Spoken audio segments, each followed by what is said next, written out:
Chapter 5. Mrs. Pidgeon was almost late for school. It had never happened before. Usually she was there early, preparing sharpened pencils, passing out papers, tidying the room. But on this day she came dashing in at the last minute, her face pink and her eyes teary from the cold. She unwound her long blue scarf and hung it with her coat on the hook. Then the bell rang. Mrs. Pidgeon scurried to her desk and sat down to catch her breath. "Very close to tardy, Mrs. Pidgeon," Gooney Bird said with a tss tss sound. "I know, I'm very sorry. I'm usually here way before you kids." "Did your toothbrush fall in the toilet?" Malcolm asked. That happened to him once.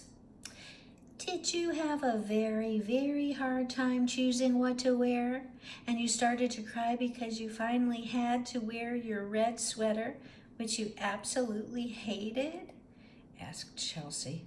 That had happened once to her. "Were you stopped by a bus driver asking directions, and it took forever to get him to the right place?" Gooney Bird asked. That had happened once to her. Mrs. Pidgeon shook her head and began to answer, but she was interrupted by the intercom. The class all stood and said the Pledge of Allegiance, led by a sixth grader named Mary Margaret O'Leary. Then they listened to Mr. Leroy's announcements. Then, finally, Mrs. Pidgeon explained. The nursing home called me because my mother had a bad night, so I went there before I came to school." "Oh dear, nightmares?" asked Keiko. "I have nightmares sometimes. My mom gives me warm milk and opens my closet door to show me there aren't monsters." "Did she wet the bed?" "Some people wet their beds and it wakes them up," Malcolm said. "Even people as old as 8 sometimes." He looked at the floor. "Or maybe throw-ups?" asked Ben sympathetically. "I always get the throw-ups in the middle of the night. My mom says if she has to change my sheets one more time at 2 in the morning. Mrs. Pidgeon smiled. "No, none of those things. She was just wakeful and feeling agitated. When they called me, I went and sat up with her and we talked. Then she fell asleep, so I hurried on to school. I'm sorry, class, but today I didn't remember to bring one of my mother's poems." "What did you talk about?" Gooney Bird asked. She was at the hamster cage. It was her day to feed Harvey, the class hamster. Harvey had a diet of special pellets, but Gooney Bird felt that he needed something like a buffet to make his life more interesting. So she always arranged his pellets on different paper saucers, and she added bits of lettuce and breadcrumbs that she'd borrowed from people's lunches. Today Harvey was having a smidgen of carrot for his salad course and a fingertip of raspberry jam for dessert. "Well, as you know, my mother is very old, so she has a whole lifetime of memories.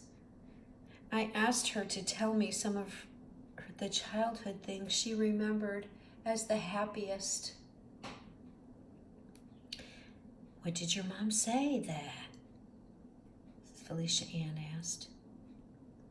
"Let me think." Mrs. Pidgeon half closed her eyes and listed the things her mother had remembered. Birthday cake with pink candles, a yellow hair ribbon, a kitten named Jingle, the lace collar on her mother's Sunday dress, ruffled curtains in her bedroom, a honeysuckle vine, and fireflies. Gooney Bird closed and latched the door to Harvey's cage. He cleaned the leftover jam from his whiskers carefully and then went to his shredded paper nest to take a nap. You know what? Gooney Bird said to Mrs. Pigeon. You did bring a poem of your mom's. I did? Yes, you just said it.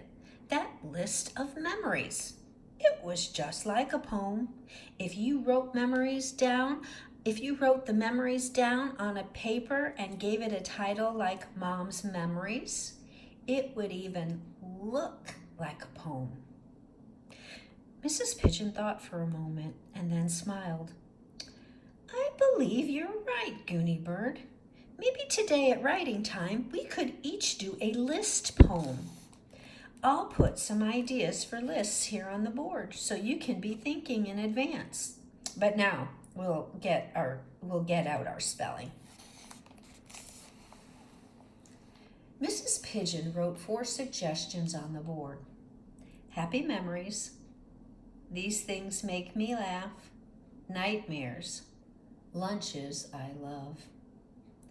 Beside the list, she wrote the day's 10 spelling words.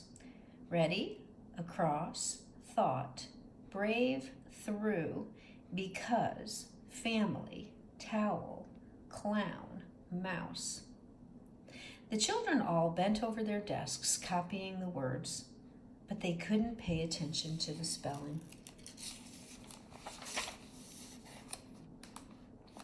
I'm having a can't keep my thoughts on my work moment, Malcolm announced loudly. I keep thinking about a list of nightmare stuff. Me too, Beanie said. I was trying to write the spelling words, but look.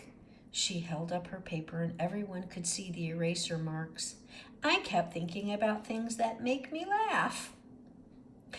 Mrs. Pigeon, may I make a helpful suggestion?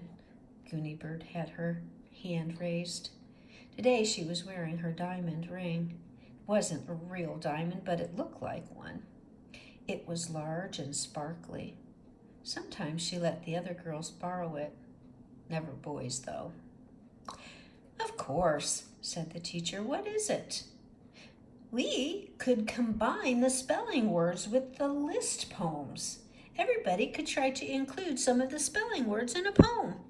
That way, we'd kill 2 birds with 1 stone. Oh no, wailed Keiko. Don't say kill birds. It was just a figure of speech, Keiko, Mrs. Pigeon reassured her. It means, getting 2 things done at once. In this case, spelling and poetry writing. I think it's a good idea, Gooney Bird. Okay, it can be poetry time, class. List poems today, with some spelling words in them, please. She passed out fresh pieces of paper. Then she turned her back to the class and went to a section of the board where there was still some blank space. Here is my mother's poem, she said, and she began to write. She didn't notice that several of the second graders had opened their desks to take out something. Mrs. Pigeon wrote, It makes me happy to remember. A cake with pink candles, a yellow hair ribbon, a kitten named Jingle, the lace collar on my mother's best dress, ruffled curtains in my bedroom.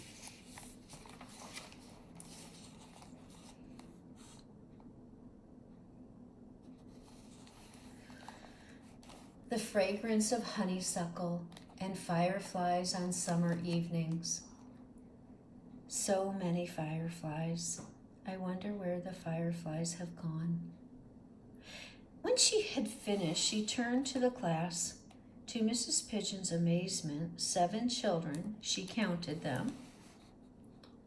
1, 2, 3, 4, 5, 6, 7. Were now wearing underpants on their heads. Gooney Bird had once again donned her pale green ruffles. Malcolm had tidy whities, and Ben was wearing boxers with smiley faces. Trisha was wearing white cotton with little blue flowers, and both Beanie and Felicia had pale pink.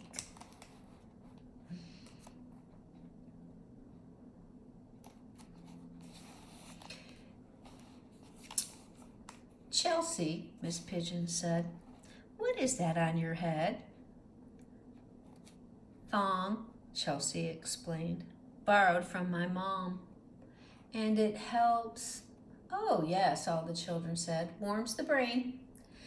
"I'm bringing some tomorrow," Tyrone said. "My brain is freezing."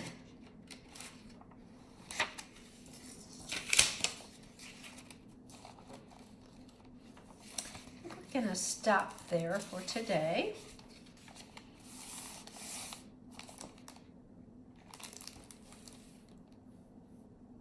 Hope you enjoyed that part of chapter 5, and tomorrow we will read the remaining part of the chapter and begin a new type of poetry.